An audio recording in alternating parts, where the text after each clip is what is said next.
My name is Ethan, and for most of my life I believed every strange sound in the woods had a simple explanation waiting behind it. I grew up in northern Michigan, where endless pine forests stretched for miles and silence could feel heavier than the cold air pressing against your chest. My dad always taught me that fear came from not understanding what you were looking at, so every snapped branch or distant howl had to belong to an animal instead of something impossible. Even after hearing local stories around campfires about hikers disappearing without leaving footprints or hearing voices calling their names from deep inside the trees, I never paid much attention because those stories always sounded like entertainment for people who wanted a quiet night more exciting. By the time I turned 34, I had spent hundreds of nights camping alone without experiencing anything stranger than curious raccoons stealing my food or deer wandering too close to my tent. Spending weekends in the wilderness became my way of escaping deadlines, traffic, constant phone notifications, and the endless noise that came with everyday life. There was one particular national forest I visited almost every fall because hardly anyone camped there after tourist season ended, leaving miles of empty trails that felt untouched by the outside world. The peaceful isolation was exactly what I wanted, and every trip reminded me why I kept coming back to that forgotten corner of the state year after year. Looking back now, I sometimes wonder if returning to the same place over and over eventually convinced something hidden out there that I belonged in its territory more than anyone else ever could. If I'd packed my truck and driven somewhere else that weekend, I honestly believe the rest of this story would have never happened, and I probably would have kept sleeping peacefully for the rest of my life. I arrived at the trailhead just before sunset on a chilly Friday afternoon, and the parking lot looked even emptier than usual, with only one old pickup truck sitting near the entrance, covered in dried mud and fallen leaves. The air smelled like wet pine needles, damp earth, and the kind of cold that quietly settles into your jacket before you even realize the temperature has dropped. After checking my backpack one last time, I started hiking toward my favorite campsite, nearly 4 miles from the nearest road, while the fading sunlight painted long shadows between the towering trees. Every step felt familiar because I had walked that trail dozens of times before, and I could almost recognize individual boulders and twisted tree trunks like old friends waiting to welcome me back. About halfway through the hike, I noticed something unusual that made me stop for a moment, because every bird around me suddenly stopped making noise at exactly the same time. The silence wasn't peaceful anymore, because it felt almost deliberate, as if the entire forest had paused to listen for something moving far beyond where I could see.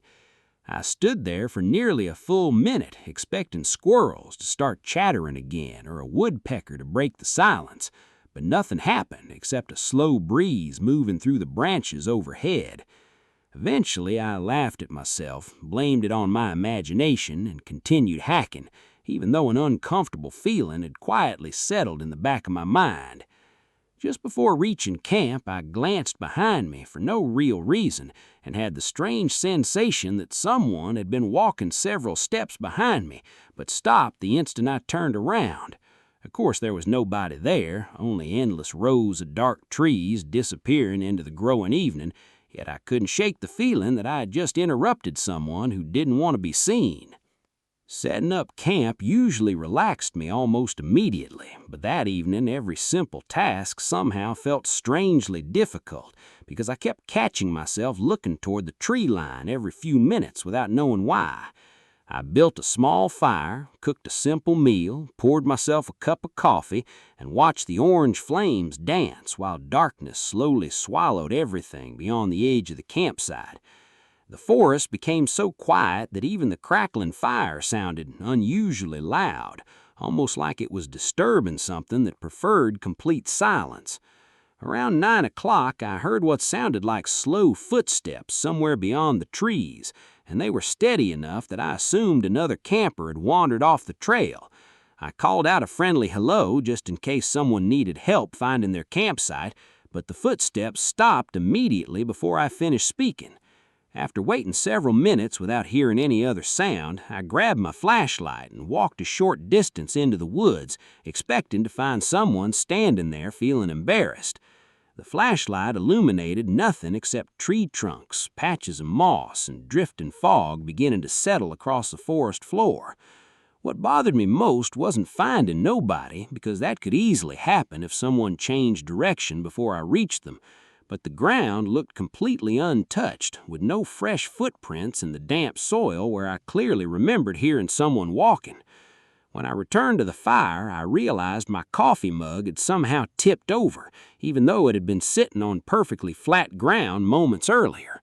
I told myself it must have been a squirrel, or maybe the uneven dirt beneath the cup, yet deep down I already knew I was inventing excuses, because admitting the truth would have meant accepting that something impossible had quietly entered my campsite. Around midnight, I finally crawled into my tent, zipped the entrance closed, and tried distracting myself by listening to the gentle sound of rain beginning to fall against the fabric overhead. The steady rhythm should have made it easy to fall asleep, because rain had always been my favorite camping soundtrack. But every time I closed my eyes, I imagined someone standing silently outside watching the tent without making a single sound. Eventually, exhaustion won, and I drifted into a light sleep until an unfamiliar noise pulled me awake sometime after 2 in the morning. At first, I thought it was a branch scraping across the side of the tent because the wind had picked up, but after listening carefully, I realized the sound had a slow rhythm that almost resembled fingertips dragging gently across the nylon. I froze without moving a muscle because every instinct told me to stay perfectly still, even though my heart was pounding so hard I could hear it echoing inside my ears. The scratching continued for several long seconds before stopping completely, leaving behind a silence so deep it almost hurt. Then I heard 3 slow footsteps circling the outside of my tent, each one heavy enough to compress the wet ground, but strangely quiet at the same time. I reached for my flashlight, counted to 3, and suddenly switched it on while unzipping the entrance as quickly as I could. The beams swept across empty trees, soaked leaves, and steady rainfall without revealing a single person or animal anywhere nearby, yet the fresh mud surrounding my campsite remained perfectly smooth, as though nothing had walked there all night. I stayed awake until sunrise with my flashlight resting across my lap because I couldn't explain what I'd heard, and for the first time in my life, I genuinely hoped daylight would arrive before whatever it visited decided to come back. Morning brought bright sunlight filtering through the trees, singing birds, and just enough normal sounds to convince me that maybe the terrifying night had simply been the result of exhaustion mixed with an overactive imagination. I packed most of my gear while repeatedly telling myself that experienced campers sometimes let isolation play tricks on their senses after spending too much time alone in the wilderness. Before leaving, I walked around the campsite searching for tracks, broken branches, or any physical evidence that could explain the footsteps circling my tent during the storm. The ground remained damp enough to preserve footprints perfectly, yet the only tracks I found belonged to me, leading from the trail to the campsite and nowhere else. That discovery should have comforted me because it suggested nobody had actually been there, but instead it made my stomach tighten since I knew exactly what I had heard during the night.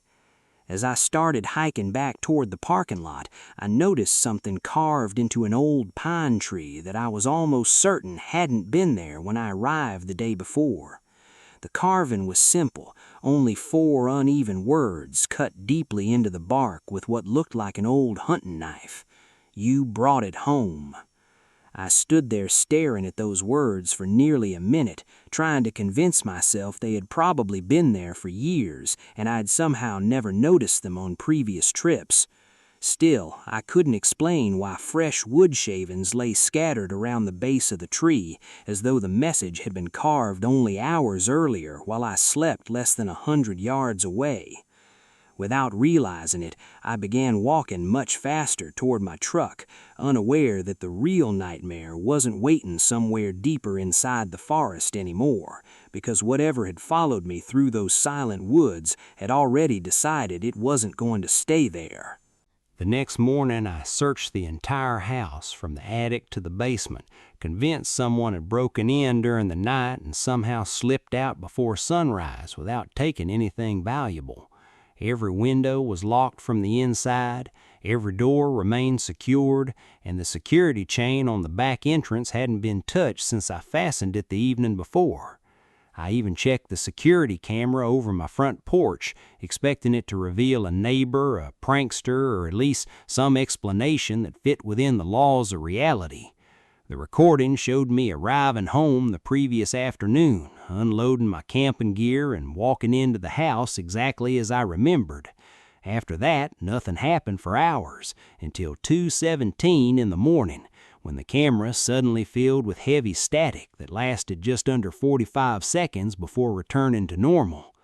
During that entire gap, no one entered through the front door, no vehicles passed by, no animals even crossed the yard, yet the timestamp continued counting normally as though the camera itself hadn't stopped recording. What disturbed me even more was the audio, because buried beneath the static was a faint sound that almost resembled slow breathing coming from somewhere directly in front of the camera lens. I replayed that section at least 20 times with headphones on, hoping I'd realize it was only interference from the wind or a nearby power line, but the breathing remained exactly the same every time. Before shutting the video off, I noticed one final detail that made my stomach drop, because at the very edge of the frame, reflected in the front window of my house, there appeared to be a tall shadow standing behind me while I was unloading the truck, even though I had been completely alone. I enlarged the image until it became blurry and pixelated, but the shape never disappeared, and somehow it looked less like a person standing in my driveway than something patiently waiting for me to unlock the front door.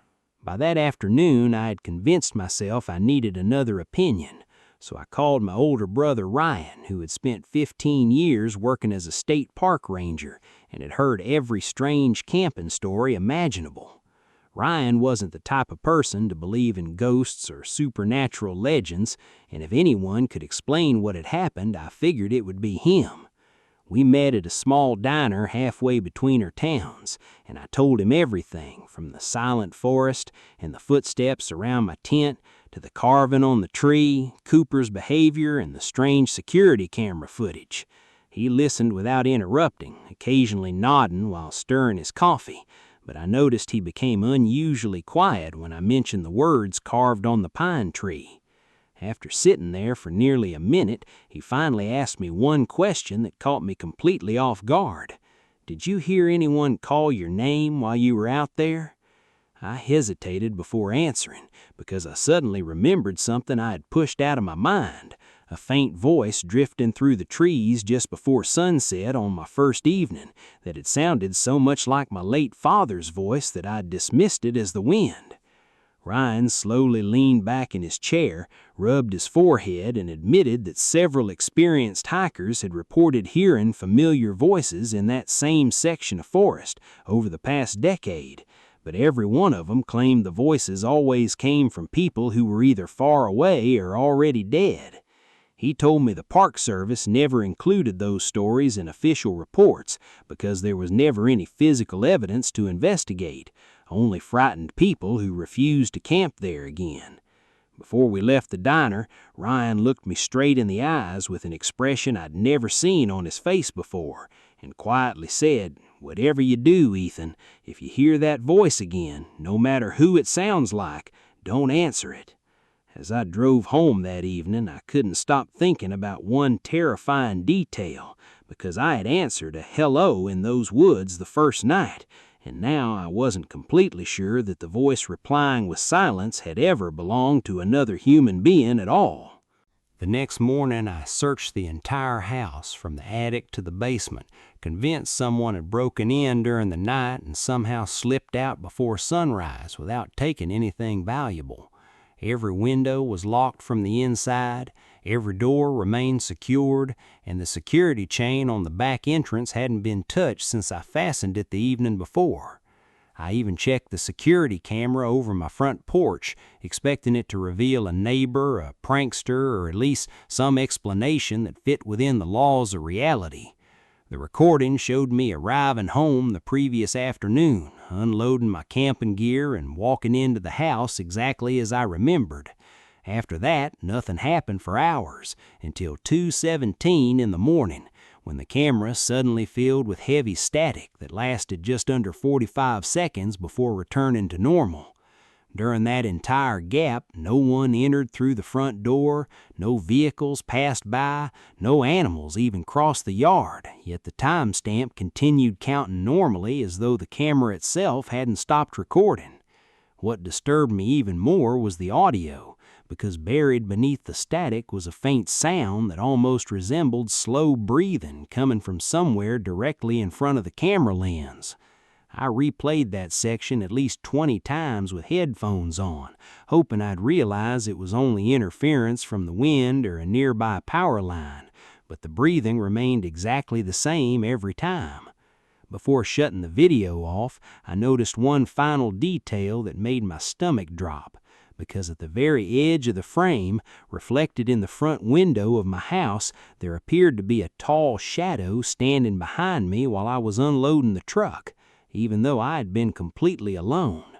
I enlarged the image until it became blurry and pixelated, but the shape never disappeared, and somehow it looked less like a person standing in my driveway than something patiently waiting for me to unlock the front door.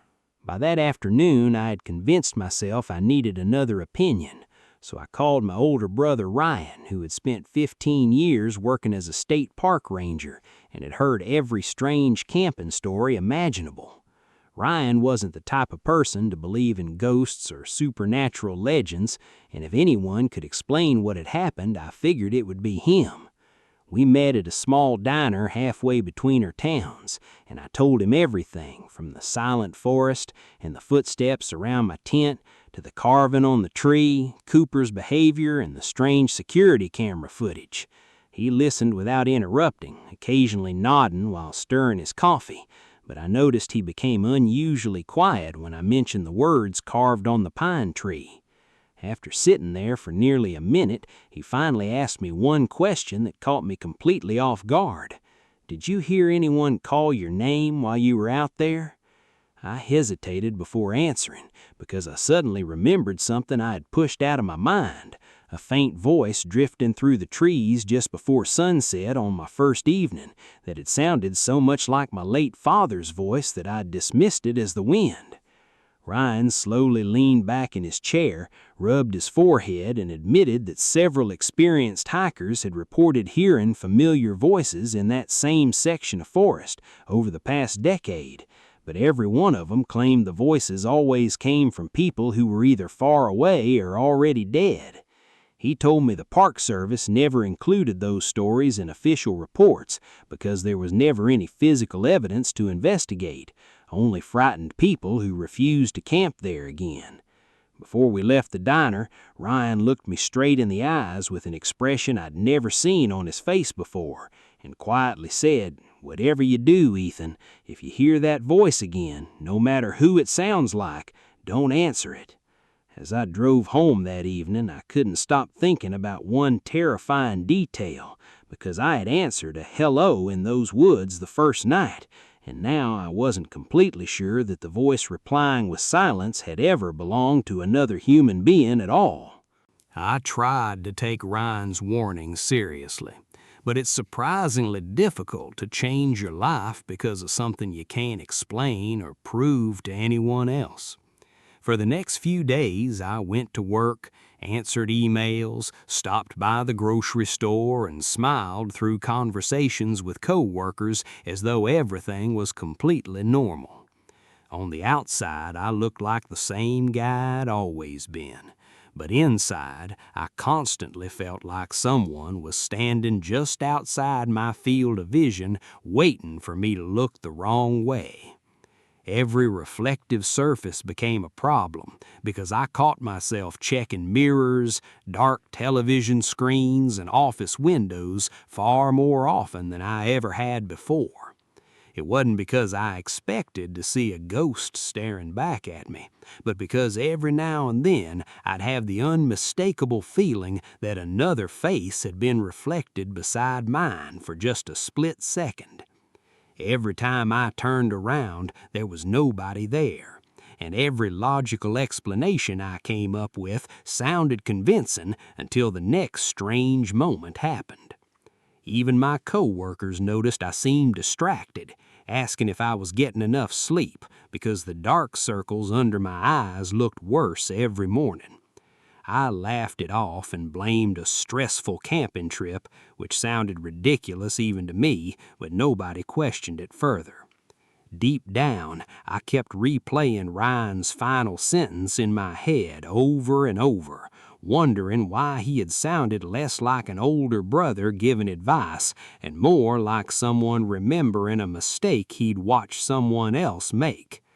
The hardest part wasn't being afraid anymore, but realizing fear had quietly become part of my everyday routine without me noticing exactly when it happened. 3 nights later, I woke up at exactly 2:17 again, not because of a noise this time, but because Cooper suddenly barked so violently downstairs that I thought someone had kicked in the front door. I jumped out of bed, grabbed the baseball bat, and hurried into the hallway while hearing him growl in a way I'd never heard before, somewhere between panic and pure rage. As I reached the top of the staircase, Cooper wasn't looking toward the front entrance or the back door like any normal dog would if someone had broken in. Instead, he stood frozen in the middle of the living room with every muscle in his body locked tight while staring directly at the hallway mirror hanging beside the coat closet. I slowly made my way downstairs, expecting to find someone reflected behind me, or maybe an animal trapped inside the house, but the mirror showed nothing except the empty room and my own frightened expression. Cooper refused to move, refusing even to look at me when I called his name, as though whatever held his attention was more important than anything else in the world. I finally walked over to the mirror and placed my hand against the cold glass, trying to calm both of us by proving there was absolutely nothing unusual about it. The instant my fingers touched the surface, Cooper let out a terrified yelp and ran into the kitchen so fast that he slammed into a cabinet trying to get away. At exactly that same moment, I heard what sounded like someone whispering only 2 words directly behind my left ear, so quietly that I almost convinced myself I'd imagined it. The whisper said, "You answered." And although I spun around immediately, the only thing waiting behind me was an empty hallway that suddenly felt much darker than it had a second before. I didn't sleep all night after that whisper, because every time I closed my eyes, I could still hear those 2 words echoing inside my head as clearly as if someone had been standing beside my bed. By sunrise, I'd convinced myself there had to be a reasonable explanation, even though every explanation I came up with fell apart the moment I remembered Cooper's reaction. Dogs don't pretend to be terrified, and they certainly don't stare at empty mirrors while refusing to look away no matter how loudly you call their name. I called in sick to work for the first time in almost 2 years and spent the morning researching old newspaper archives, local forums, and forgotten blogs about the forest where I'd been camping. Most of what I found sounded like exaggerated campfire stories until I stumbled across an online discussion posted nearly 15 years earlier by a retired conservation officer. He described multiple reports from hikers who claimed to hear the voices of loved ones calling their names from deep within the trees, always in places where no other people could possibly be. According to his post, those who ignored the voices usually left the forest frightened but unharmed, while the few who admitted answering them often described strange events that followed them home for weeks or even months afterward. The thread ended with a single reply from another former ranger who simply wrote, "It doesn't live in the forest, it waits for someone to invite it out." I stared at that sentence for several minutes because it sounded almost identical to what Ryan had warned me about, and suddenly the carving on that pine tree made horrifying sense. Before I could save the web page, the screen suddenly refreshed on its own, and when it loaded again, the entire discussion had disappeared as though it had never existed in the first place. That evening, Ryan called me before I had the chance to tell him what I'd found online, and the first thing he asked was whether anything unusual had happened inside my house since we met at the diner. The silence that followed my answer lasted so long that I thought the call had dropped, but then he quietly admitted there was something he'd intentionally left out because he hadn't wanted to frighten me any more than I already was. About 8 years earlier, another ranger named Daniel had gone missing after repeated complaints about voices echoing through that same section of forest during late autumn. Search teams eventually found Daniel's campsite completely intact, his truck still parked at the trailhead, and every piece of his equipment neatly packed exactly as if he had planned to leave the next morning. The only thing missing was Daniel himself, and despite hundreds of volunteers searching for nearly 2 weeks, not a single footprint, torn piece of clothing, or drop of blood was ever discovered. Ryan told me that a month after the official search ended, Daniel's wife began reporting footsteps inside her house every night at exactly 2:17 in the morning, along with strange whispers calling her by name from empty rooms. Most people assumed grief had affected her mental health, but Ryan had visited her himself because he felt responsible for what happened to his friend. He never told anyone this publicly, but he confessed that Cooper's behavior reminded him of Daniel's old German shepherd, which had refused to enter the house during those final weeks and would spend hours growling at the hallway mirror before running outside in panic.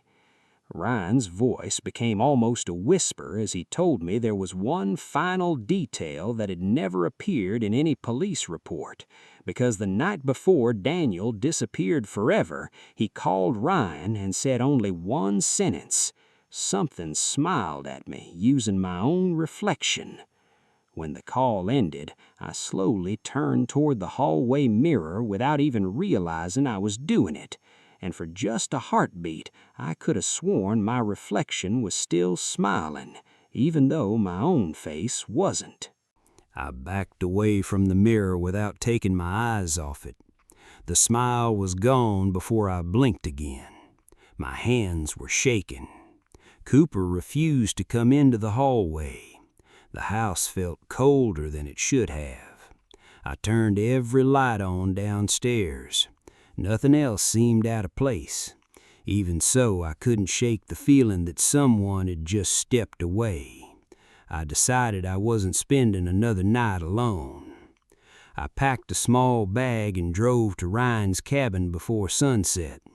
He could tell something was wrong the moment he opened the door. I told him about the reflection without leaving out a single detail. He didn't laugh or question me. Instead, he quietly locked every window. Then he pulled a dusty notebook from an old wooden cabinet. It had years of notes from strange incidents reported by campers. My story wasn't the first one that sounded like this. That realization made my stomach sink. Ryan flipped through the notebook until he found Daniel's final entry. The handwriting became messy near the end of the page. One sentence had been underlined 3 times. It read, "It gets closer every time you notice it." Neither of us spoke for several seconds. Ryan closed the notebook slowly. He admitted he'd never shown those pages to anyone else. He'd hoped they would never matter again. Now they did. That night we stayed awake in the living room with the television muted. Cooper finally relaxed enough to lie near Ryan's chair. Around 2:17 a.m. the power flickered once. Then everything became completely silent. Even the insects outside stopped making noise. A slow knock echoed from the front door. 3 knocks, evenly spaced. Neither of us moved. We both knew no one should have been standing outside that late. The knocking stopped as suddenly as it had started. Ryan looked through the peephole but saw nothing on the porch.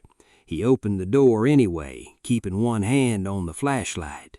The yard was empty from one fence to the other. A cold breeze drifted inside the cabin. Then Cooper began growling toward the tree line across the road. Something dark seemed to move between the trunks. Before we could focus on it, it disappeared again. The silence returned. Ryan shut the door and locked it immediately. We checked every window in the cabin one more time. Everything was secure. Just as we started to calm down, Ryan's old landline telephone rang.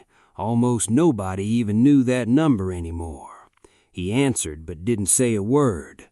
After a few seconds, his face turned completely pale. He slowly handed me the receiver. On the other end, in a voice that sounded exactly like my late father, someone quietly whispered, "I'm still waiting in the forest." I couldn't speak. My throat felt completely dry. The line stayed open. I could hear slow breathing. Then the call disconnected without another word. Ryan gently took the receiver from my hand. Neither of us believed it had been my father. We both knew something wanted us to think it was. Neither of us slept that night. We left every light on inside the cabin. Cooper stayed pressed against Ryan's leg. Every few minutes he looked toward the front window and quietly whined. Around 4 in the morning, he suddenly stood up, his ears locked forward. Someone was walking across the front porch. The footsteps were slow and heavy. They crossed the wooden boards one step at a time. Then they stopped directly outside the front door. No knock came this time. Whoever or whatever was outside simply stood there. We held our breath. Nearly a full minute passed in complete silence. Ryan switched on the porch light. We looked through the peephole together. The porch was empty. Fresh dew covered every board. There wasn't a single footprint anywhere. Just as Ryan stepped away from the door, 3 soft scratches dragged across the wood from the outside. Cooper barked once, then hid behind the couch. Sunrise finally arrived. We opened the front door carefully.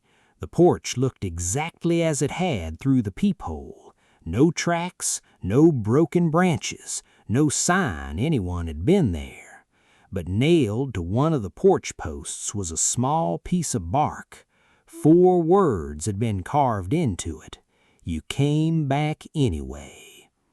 Ryan immediately recognized the bark. It came from the same kind of pine trees growing in the section of forest where I'd camped. He wrapped it in a towel without touching it directly. Neither of us remembered hearing anyone hammer it into the post during the night. The only sound we'd heard was the footsteps. Somehow, whatever left that message had done it without making a single noise. Later that afternoon, we drove back to my house. From the outside, everything looked normal. The mailbox was closed, the windows were locked, nothing appeared disturbed. But the moment I unlocked the front door, Cooper refused to go inside. He planted his feet on the driveway and wouldn't move another inch. Ryan entered first. I followed a few steps behind him. The house was completely quiet. Nothing had been stolen, nothing had been broken. Then Ryan stopped in front of the hallway mirror. Someone had written 4 words across the glass with a finger. The message appeared in the thin layer of dust that hadn't been there the day before. "I found you again." Neither of us had touched that mirror since I left for Ryan's cabin. The letters looked fresh, as if they had been written only minutes before we walked inside. Ryan carefully checked every room while I stood frozen in the hallway. Every window was still locked from the inside. The alarm system showed no signs of being triggered. There was no evidence that anyone had entered the house, yet the message was impossible to ignore. Before either of us could say another word, the letters slowly faded until the mirror looked perfectly clean again. It was as though the house wanted to erase every trace before anyone else could see it.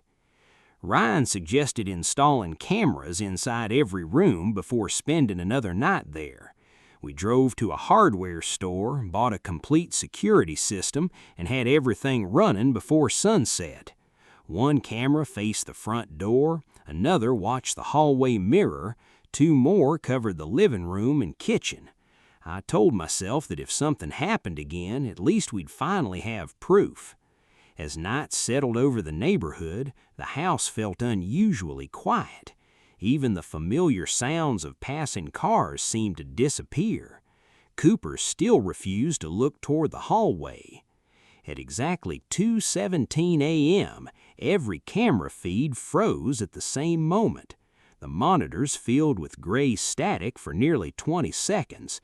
Then one by one, the pictures returned. Everything looked normal except the hallway camera. Standing in front of the mirror was a tall figure with its back facing the camera.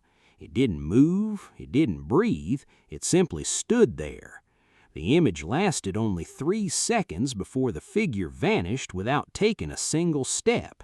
When Ryan and I ran into the hallway, it was completely empty. We replayed the recording over and over, hoping it was some kind of technical glitch. Every camera had recorded the same time without interruption except the hallway feed.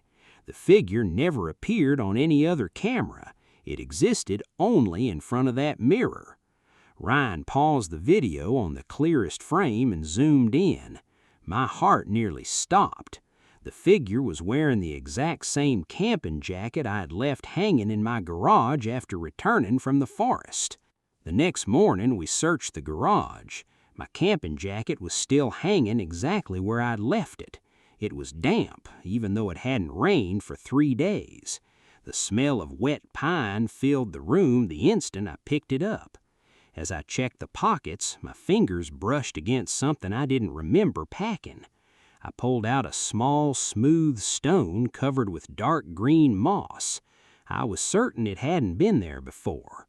Ryan stared at it for several seconds before quietly saying he'd seen stones like that only once, deep inside the same forest where Daniel disappeared. Ryan carefully placed the stone on a workbench and stepped back. Neither of us wanted to touch it again. For several minutes, nothing happened. Then Cooper began growling from the doorway without taking his eyes off the workbench. We turned around just in time to see the stone slowly roll across the flat wooden surface by itself. It stopped at the very edge. Underneath it was a small patch of muddy water that hadn't been there a second earlier. And in that mud, as if pressed by an invisible finger, one word appeared: return. Ryan didn't say a word. He picked up a shovel from the garage and carefully scooped the stone into a metal bucket without touching it with his bare hands. The instant the stone left the workbench, the muddy water disappeared as though it had never been there. Cooper slowly stopped growling, but he still refused to come any closer to the bucket. Ryan carried it outside and locked it inside the bed of his truck. Neither of us felt any safer afterward. It seemed less like we had contained something and more like we had simply moved it a few feet away. The word return stayed in my mind the rest of the afternoon. I couldn't tell whether it was a threat or an instruction. Either possibility terrified me. That evening, Ryan finally admitted something he had kept to himself for years.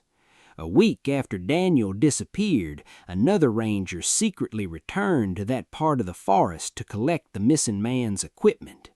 When he came back, he reported finding several smooth, moss-covered stones arranged in a perfect circle around Daniel's abandoned tent.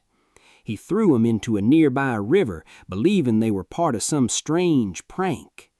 3 days later, he resigned without giving a reason and moved across the country. Ryan hadn't spoken to him since, but he remembered one sentence from their final conversation. The ranger had looked exhausted and quietly said, "I don't think those stones were meant to stay in the woods." Hearing that made me glance toward the truck parked outside. Somehow, I had the sinking feeling the stone already knew exactly where it was. Just after midnight, a heavy rainstorm rolled across the neighborhood. Thunder shook the windows and lightning flashed often enough to light up the entire living room every few seconds. Around 2:17, the power went out without warning. The house fell into complete darkness except for the pale blue glow of Ryan's flashlight. We both heard it at the same time. A slow scrape came from outside, like something dragging across the side of the house. It moved from one end of the wall to the other with painful patience. Then it stopped directly beneath the living room window. Cooper let out a low whimper and buried his head beneath the coffee table. Ryan carefully pulled back the curtain just enough to look outside. Rain poured across the yard, making it difficult to see beyond the fence. At first, there was nothing unusual. Then, another flash of lightning lit up the backyard for less than a second. Standing beside the old oak tree was a tall figure, perfectly still despite the wind and rain. Before either of us could get a better look, darkness swallowed the yard again. Ryan counted to 3 and shined the flashlight through the window. The figure was gone. All that remained was a narrow trail of wet footprints leading toward the back door.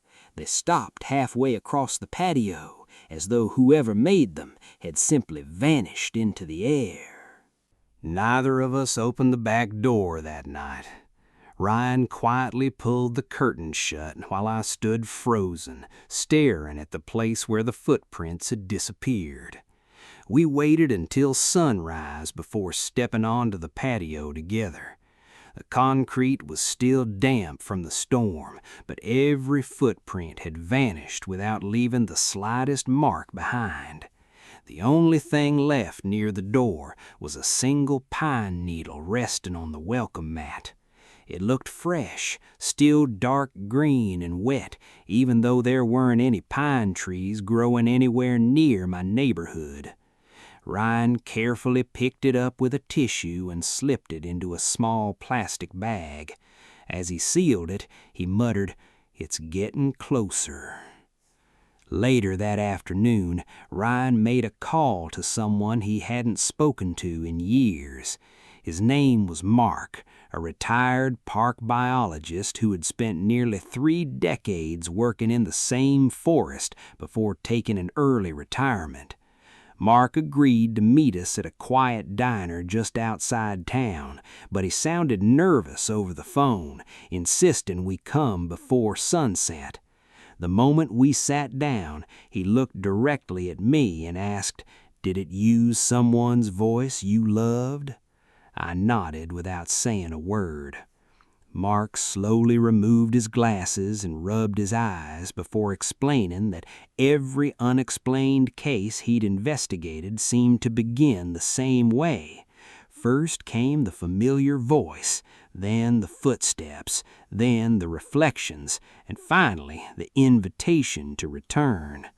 According to him, very few people ever reached that final stage and walked away unchanged. Mark reached into an old leather bag and placed a faded topographic map of the forest on the table. Near the center, he had circled a small area with a red pen and written 2 words beside it, Silent Hollow. He explained that wildlife cameras placed there almost always stopped working between 2 and 3 in the morning, and search teams frequently reported hearing conversations when nobody else was nearby. Rangers avoided camping there unless absolutely necessary, even though there was never enough evidence to officially close the trail. Mark leaned closer and lowered his voice until we could barely hear him over the diner chatter. He said, "People think they're being followed out of the forest, but that's not what happens." He paused for a moment before adding, "It starts following you the moment you answer." Driving home from the diner, none of us spoke. The map rested on the dashboard, its red circle seeming almost impossible to ignore. When we pulled into my driveway just before dusk, Cooper was already barking inside the house long before we unlocked the front door. The barking stopped the instant I reached for the doorknob. I opened the door slowly and found the house completely silent. Then I noticed something hanging on the hallway mirror. It was my camping compass, the one I had searched everywhere for after returning from the forest. The needle wasn't pointing north anymore. It spun slowly in perfect circles, never settling, while a faint whisper drifted through the empty hallway, repeating the same sentence over and over. "You know the way back." I pulled the compass off the mirror, expecting the needle to settle once it was away from the glass. Instead, it kept spinning in my hand as if north no longer existed. Ryan took it from me and carried it outside into the middle of the driveway. The needle finally stopped, but it wasn't pointing toward the north. It pointed directly toward the forest, nearly 80 miles away. Ryan checked it against the compass on his phone. The 2 directions were completely different. He handed it back without saying a word. Neither of us wanted to admit what we were both thinking. That evening, Mark called just before dark. He said he'd spent the afternoon digging through old ranger logs that had never been digitized. He found reports dating back to the early 1960s describing hackers who returned home claiming they were being called back by something they couldn't see. Every report mentioned the same pattern. It always began with voices, then mirrors, then strange objects from the forest appearing inside the victim's home. Mark's voice grew quieter before he added one final detail. Every person who ignored the call long enough eventually disappeared without a trace. No bodies were ever found, only abandoned homes with front doors left standing wide open.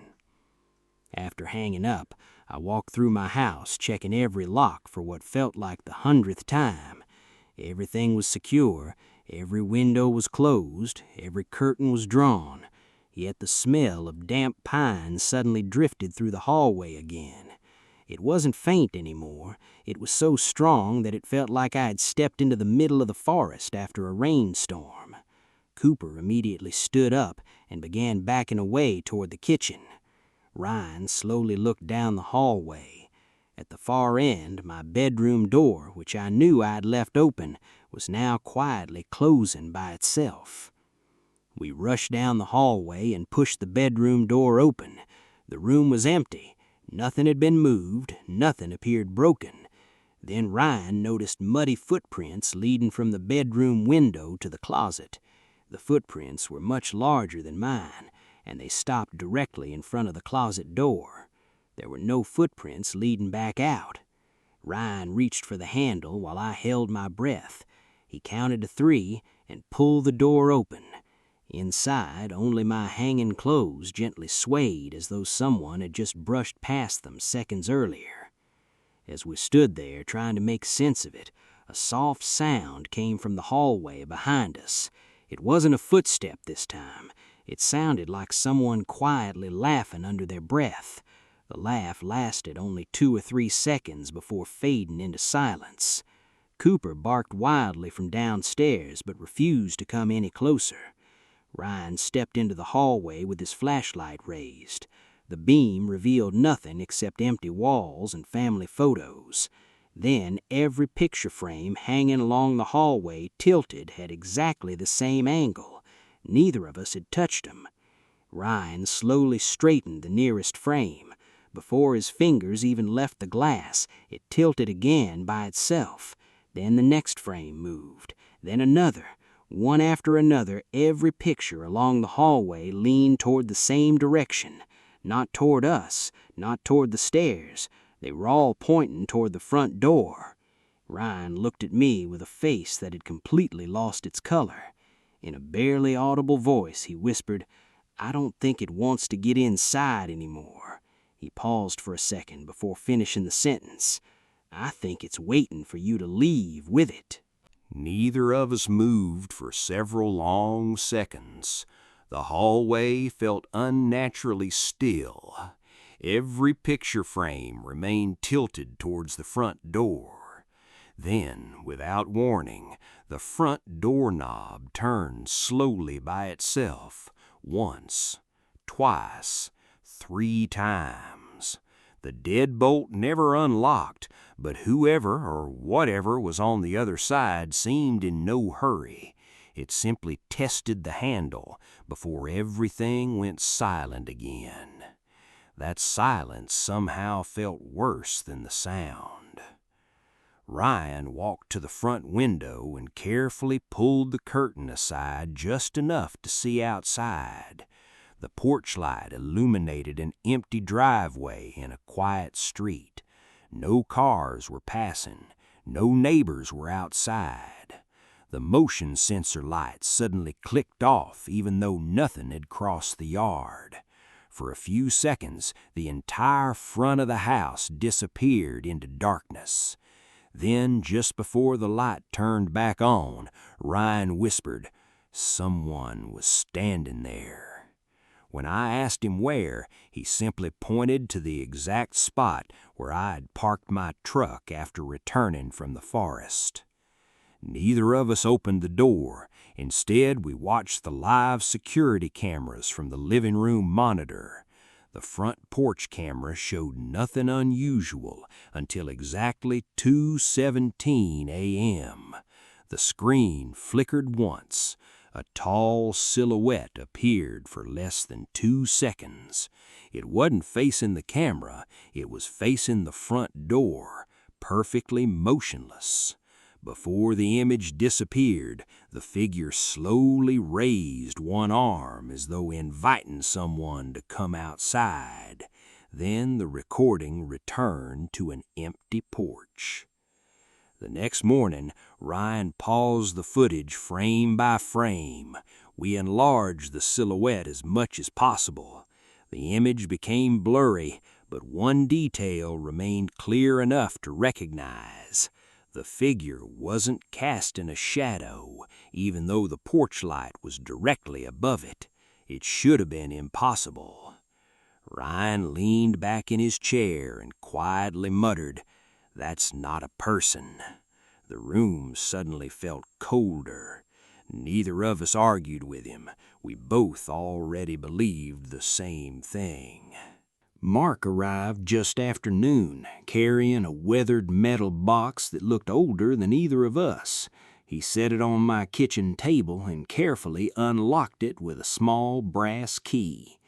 Inside were photocopies of ranger reports, faded photographs, and a cassette tape labeled only with the date October 14, 1983. Mark explained that the tape had been recorded by 2 search and rescue volunteers who spent one night near Silent Hollow after multiple hikers reported hearing voices.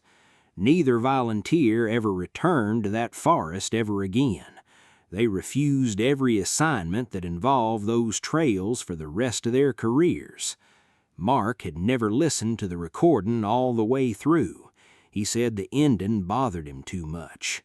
Looking at the tape, I wasn't sure I wanted to hear it either, but I knew we had run out of reasons to avoid the truth. Ryan found an old cassette player in his garage and placed the tape inside.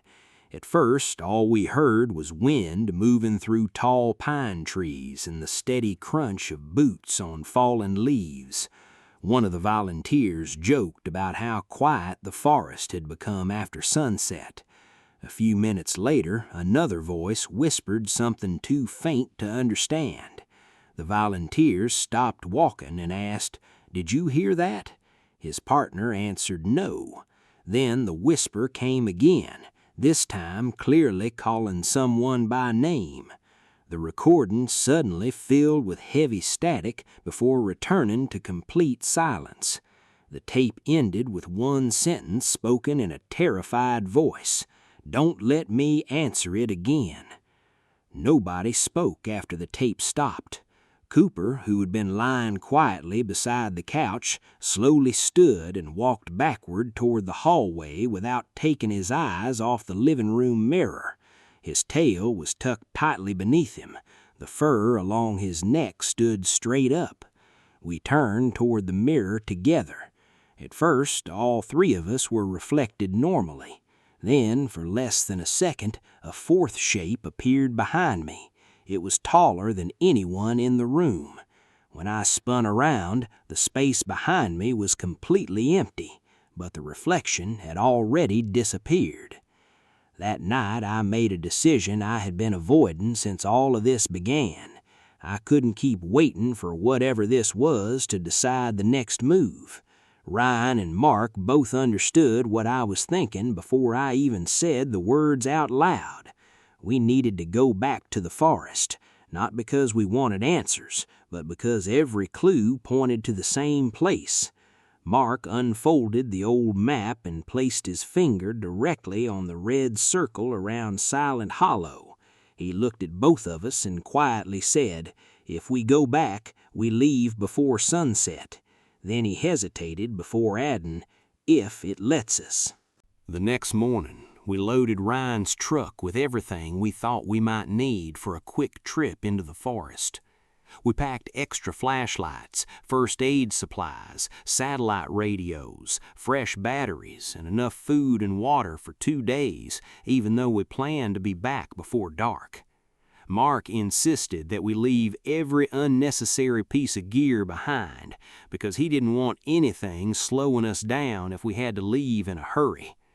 Cooper paced nervously around the driveway while we packed, refusing to get into the truck until I finally opened the back door and called him twice. Even then, he climbed inside slowly without taking his eyes off the tree line behind my house. Before starting the engine, Ryan looked at both of us and said that once we entered the forest, nobody would wander off alone for any reason. We all agreed without hesitation because none of us wanted to repeat the mistakes described in the old ranger reports. As we pulled away from my house, I looked in the rearview mirror one last time. For just an instant, I thought I saw someone standing on my front porch watching us leave. When I blinked, the porch was empty again. The drive felt much longer than it had the first time I visited the forest by myself. Nobody turned on the radio, and the only sounds inside the truck came from the tires rolling over the highway and Cooper's quiet breathing in the back seat. About an hour before we reached the trailhead, my phone suddenly lost its signal, even though that stretch of highway normally had excellent coverage. Mark checked his phone and found the same thing. Ryan's GPS froze on the screen before restarting by itself a few seconds later. None of us said anything, but we all noticed it. The farther we drove, the heavier the air seemed to feel, as though a thunderstorm was building overhead, despite the clear blue sky. When the forest finally appeared in the distance, Cooper let out a low growl without lifting his head. It was almost as if he recognized the place long before we reached it. I couldn't shake the feeling that something in those woods already knew we were coming back. We arrived at the nearly empty parking lot just after noon. The same old wooden trail sign stood beside the entrance, faded by years of rain and snow, but something about it immediately caught my attention. Someone had scratched fresh lines into the wood since my last visit. They weren't words this time, just dozens of long vertical marks carved deep into the surface, as though someone had dragged a knife down the sign again and again. Ryan ran his fingers across one of the cuts and quietly muttered that the wood was still fresh. Mark slowly turned in a full circle, studying the surrounding trees. The forest was silent. No birds, no insects, not even the sound of wind moving through the branches. That unnatural silence settled over us like a warning before we had even taken our first step onto the trail. We crossed the trailhead together, staying only a few feet apart as we followed the familiar path deeper into the trees. Every landmark looked exactly as I remembered, yet everything somehow felt different, as if the forest itself had become older in only a few days. About 20 minutes into the hike, Cooper suddenly stopped walking. He planted all 4 paws firmly on the ground and refused to move another inch. Ryan gently tugged on the leash, but Cooper only stared into the trees to our left with wide, frightened eyes. We followed his gaze, but saw nothing except tall pines disappearing into the distance. Then from somewhere far beyond the trees, a calm voice drifted through the still air. It sounded exactly like my father's voice. Softly, almost lovingly, it called my name once. Ryan grabbed my arm before I could even react and whispered the words I'd been dreading ever since this nightmare began. "Don't answer it." I froze the moment I heard my father's voice. It sounded so real that every memory of him came rushing back at once. For a split second, I almost forgot why we were there. The voice came again, this time sounding closer than before. It wasn't loud or threatening. It was calm, warm, and familiar, exactly the way I remembered him speaking when I was a kid. Ryan tightened his grip on my arm without saying a word. Mark quietly shook his head. Cooper let out a frightened whine and tried pulling us back toward the trailhead. We stood perfectly still, refusing to answer. Nearly a minute passed without another sound. Then the forest suddenly came alive all at once. Birds burst from the trees overhead. Wind rushed through the branches. Somewhere in the distance, a woodpecker began tapping against a trunk. It was as though the entire forest had been holding its breath. Mark slowly exhaled and whispered that whatever had called my name now knew we wouldn't respond so easily. That thought should have comforted me. Instead, it made me wonder what it would try next. Another half-mile down the trail, we reached the edge of Silent Hollow. The temperature dropped so suddenly that I could see my breath despite it being early fall. The trees here were taller and packed closer together than anywhere else in the forest. Sunlight barely reached the ground. Moss covered nearly every rock and fallen log. Ryan checked his compass. The needle began spinning wildly, just like mine had at home. Mark quietly folded the map and said, "We're here." None of us felt relieved to have found the place. It felt more like the place had found us. We moved deeper into Silent Hollow, one careful step at a time. The ground felt strangely soft beneath our boots, almost like thick layers of wet moss hiding something underneath. Every few yards we found more of those smooth green stones scattered along the forest floor. None of them looked natural because they were nearly identical in size and shape. Cooper refused to walk between them, pulling hard on the leash whenever we got too close. Mark quietly counted the stones as we passed. By the time we reached a small clearing, he had counted 33. He stopped abruptly and whispered that every missing person report he'd read mentioned finding the same stones before everything went wrong. In the center of the clearing stood an enormous pine tree unlike any other in the forest. Its trunk was scarred with hundreds of old carvings layered over one another, making it impossible to tell where one message ended and another began. Some were names, others were dates stretching back decades. A few were too weathered to read anymore. Then I noticed one carving that looked much newer than the rest. My heart nearly stopped when I read it. It simply said, "Ethan was here." The letters were carved deeply into the bark, and I knew with absolute certainty I had never seen that tree before in my life. Ryan circled the tree, searching for footprints or signs that someone had recently been there. Instead, he found an old camping backpack resting against the roots, almost completely hidden beneath fallen leaves. The fabric was faded, and the zippers were rusted from years of exposure to rain and snow. Mark carefully opened the main compartment while we watched in silence. Inside were a flashlight, a broken camera, a water bottle, and a worn leather wallet. Ryan opened the wallet and slowly removed a faded driver's license. None of us spoke after reading the name. It belonged to Daniel, the ranger who had disappeared 8 years ago without leaving a single trace. Before we could examine the backpack any further, the forest became unnaturally quiet again. Every bird stopped singing at exactly the same moment. Even the breeze disappeared, leaving the trees perfectly still. Then a slow, deliberate footstep echoed from somewhere behind us. Another followed a few seconds later, then another. The sound wasn't rushing toward us. It was calmly circling the clearing, always staying just beyond the trees where we couldn't see.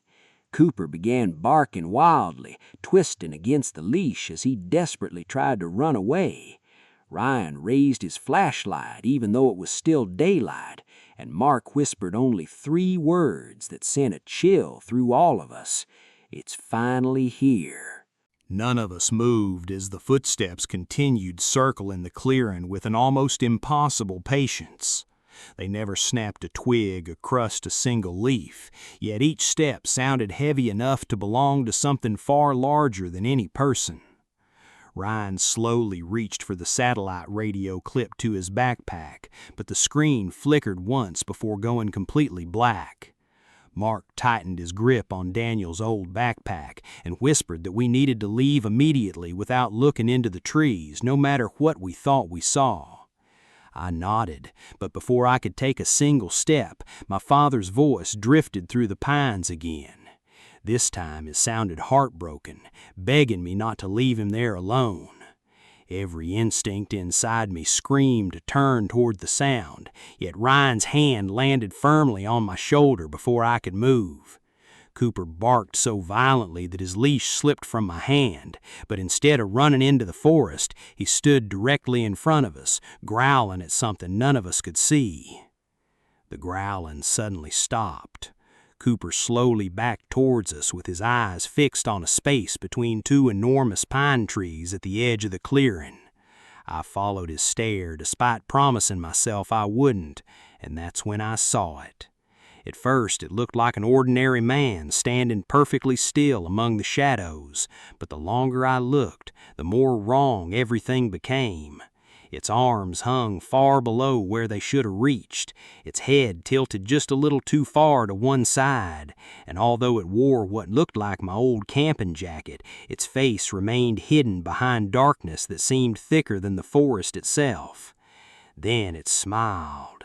The smile wasn't wide or dramatic. It was small, almost friendly, exactly the way someone smiles when they recognize an old friend. Ryan quietly said my name, reminded me not to look any longer, but by then I realized the figure wasn't staring at me. It was staring at its own reflection in the shiny metal buckle of Daniel's abandoned backpack. Mark suddenly shouted for us to run, breaking the silence that had held the clearing in its grip.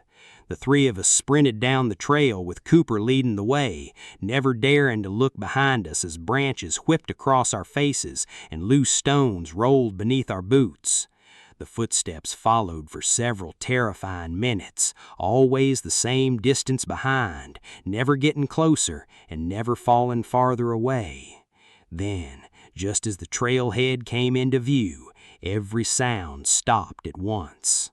We reached Ryan's truck, threw our gear into the back, and drove away without saying a single word until the forest disappeared in the rearview mirror. Weeks later, the strange whispers faded, the footsteps never returned, and Cooper finally slept peacefully again. But I have never gone back to Silent Hollow. Sometimes late at night, I still wake up at exactly 2:17 a.m. and find the camping compass resting on my nightstand with its needle pointing toward that forgotten forest. I don't know whether what followed me ever truly left, or if it simply realized I'd spend the rest of my life wondering whether the next voice calling my name would sound like someone I loved. If you ever find yourself alone in a quiet forest and hear a familiar voice coming from somewhere beyond the trees, remember one thing above everything else. No matter how real it sounds, don't answer it.